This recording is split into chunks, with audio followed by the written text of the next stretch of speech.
மலையாளி பஞ்சனையில் மைந்தர் தமை நெஞ்சில். பிள்ளைய எப்ப பாராட்டுறா நெஞ்சுக்குள்ள பாராட்டணும். இப்ப இது ப்ராகிரஸ் ரிப்போர்ட் கொண்டாடான்ல 81, 91, 91 அதை பார்த்துட்டு ஃபர்ஸ்ட் கிளாஸ் ஃபெல்லோன்னு கொண்டாடும். அருமையான மார்க்னு சொல்லிட்டா அடுத்தது குறைஞ்சே தீரும். அது ஏன்னா அது ஒரு அப்படியே ஜிவ்வுன்னு ஏறும். மனுஷனுடைய உடம்பு அவ்வளவு பலகீனமா இருக்கும். மனைவியை எப்படி சூஸ் பண்ணணும் அதுக்கும் அவரை படிச்சிருந்தாங்க. தாயை பார்த்து பெண்ணெடு, தரத்தை பார்த்து வரவிடு, நிலத்தை பார்த்து பயிரிடு, நேரம் பார்த்து முடிவெடு. மழையை நம்பியே இருக்கிற பூமியில கேழ்வரகு, ராகி, இது கம்பு, இது பயிரிடு. நல்ல காவேரி பாசனம் உள்ள இடத்துல கரும்பு, நெல்லு பயிரிடு. அது கொஞ்சம் குறைச்சலா மோட்டர் பம்பு போட வேண்டிய இடத்துல அது அதிகம் விளையாது போல இருந்தா காய்கறி மற்ற பயிரிடு. நன்செய் புன்செய் நிலம் ஒதுக்கி வச்சா. நேரம் பார்த்து முடிவெடுனா பெண்ணை தேர்ந்தெடுக்கிறது இல்லை.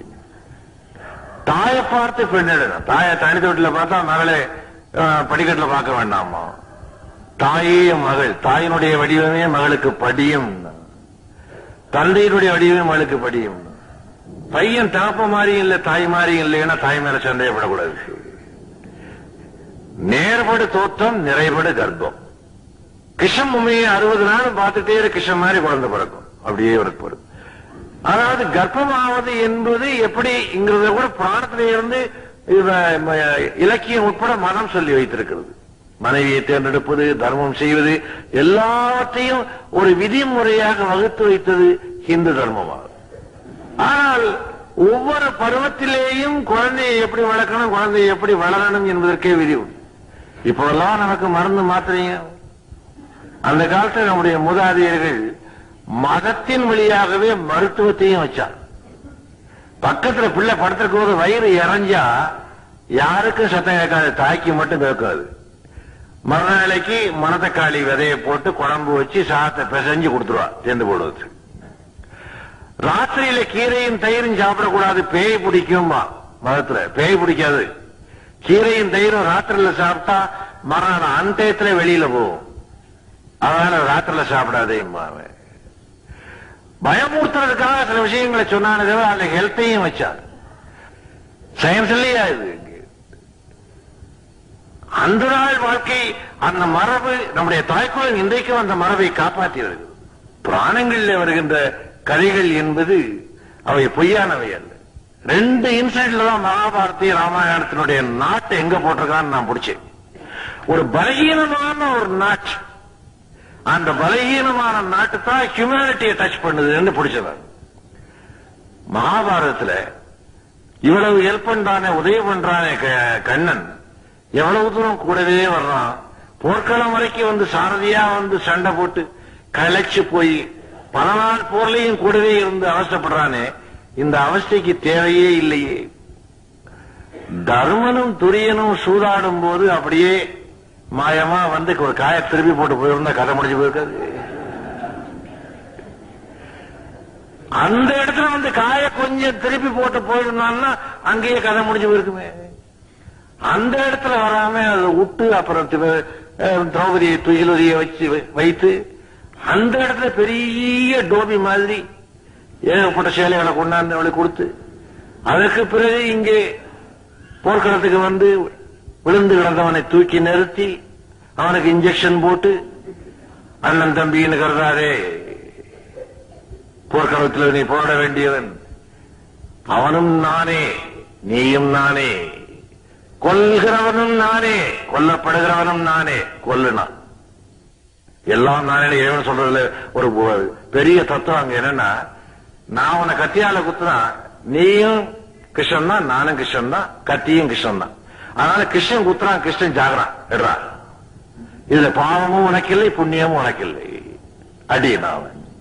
அதே மாதிரி ராமாயணத்துல அவனுக்கு வல்லவன் அல்லவா ராமன், வந்திருக்கிற மானை பின்தொடர்ந்து போன்னு சீதா சொல்ற. சொன்ன உடனே இவன் தெய்வீக ராமன், சீதா இது அசல் மான் அல்ல, இது பொய் மான், இது வேஷம் போட்டு வந்திருக்குது, இன்னும் ஒரு வார்த்தை சொல்லி போகாம நின்று இருந்தா கதை அதோட முடிஞ்சிருக்குல்ல. அவன் ஏன் போனான்? மனிதன் எப்படி அனுபவங்களை கொள்முதல் செய்து அறிவை பெறுகிறானோ அப்படியே ஆண்டவனும் பெற்று உனக்கு வழிகாட்டுகிறார். நீயும் அனுபவங்களை பெற்றுத்தான் உனக்கு போற வழியிலேயே இது கண்ணாடி துண்டு கண்ணு சொல்லிட்டா நீ போய் தாண்டி போயிடுவ. உன் கண் சொல்லவில்லை என்றால் கால் குத்தி செப்டிக் ஆனவொன்னு நமக்கு தெரிகிறது கண்ணு சொல்லவில்லையே என்று. அறிவு சொல்லாத ஒன்றை அனுபவம் சொல்லுகிறது. அனுபவம் சொல்லும் போதாவது நீ உணர்ந்து கொள் என்று காட்டுவதற்காகத்தான் அந்த இடத்துல விட்டாத பலகீனமாக. ஒரு பலகீனத்திலே இருந்து ஒரு பலம் தோன்றும் என்ற தொடர்ச்சியாக விட்டார். இந்த பிராணத்தினுடைய பலகீனம் ரெண்டு இடத்துல ரெண்டு பலகீனம், அந்த ரெண்டு பலகீனத்துலதான் ரெண்டு பலம் இருக்கு. இந்து தர்மத்தின்படி பெண் பலகீனமானவள், ஆனால் ஆண் பலமானவன். ஆண் பலமானவன்ங்கிறது இந்து தர்மம், பெண் பலகீனமானவள்ங்கிறது இந்து தர்மம்.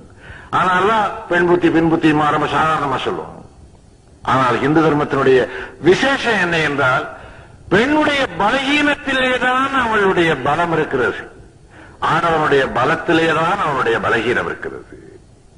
ஆணவன் பலமா இருக்கிறதுனாலதான் திடீர்னு எதையாவது பார்த்தா தொடலாமான்னு கப்பட கையை பிடிச்சு விடுறார். பெண் பலவீனமா இருக்கிறதுனாலதான் ஆசை மிகுதியா இருந்தாலும் வெளியில சொல்லாமல் இருக்கிறார். அதனாலதான் கற்பு என்பது பெண்ணுக்கு அணிகலனாக எப்போதும் காவல் காத்துக் கொண்டிருக்கிறது. பெண்ணு பலகீனமாக அது பலவீனமானவள் என்று இந்து சொன்னது அவளை அடிமையாக்க அல்ல. அன்னைக்கு ஒரு எங்கிட்ட கேள்வி கேட்டார் பத்திரிகையிலே, சிவாய நம என்று சிந்தித்திருப்பார்க்கு அபாயம் ஒரு நாளும் இல்லை என்கிறார்களே, சிவாய நமன்னு சொல்லி 1000 வால்ட் மின்சாரத்தை தொட்டால் அபாயம் இல்லாமல் போகுமா? நான் சொன்னேன், நம்முடைய மூதாதையர்கள்லாம் ஒன்னை விட மடையன்ல.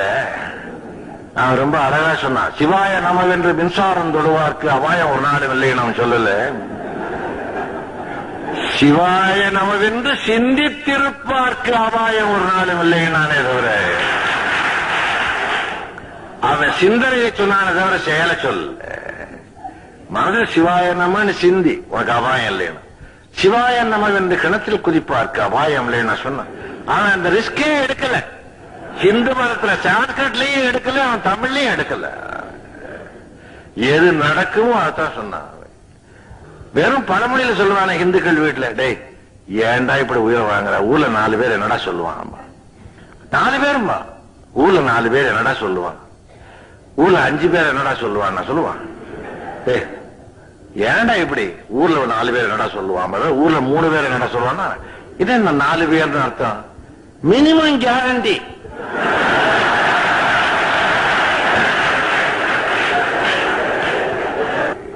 அதுக்காவது ஒழுங்காயிரு, அதுக்காவது ஒழுங்காயிரு. 4 பேர் சும்மா சின்ன சின்ன பழமொழிகளிலேயே அவன் சொல்லிவிட்டு போனான். வாழுகின்ற காலத்தில் செய்கின்ற நன்மை தீமைகளே நினைவிலே நிற்கின்றன. இதை போதிப்பதுதான் இந்து மதம்.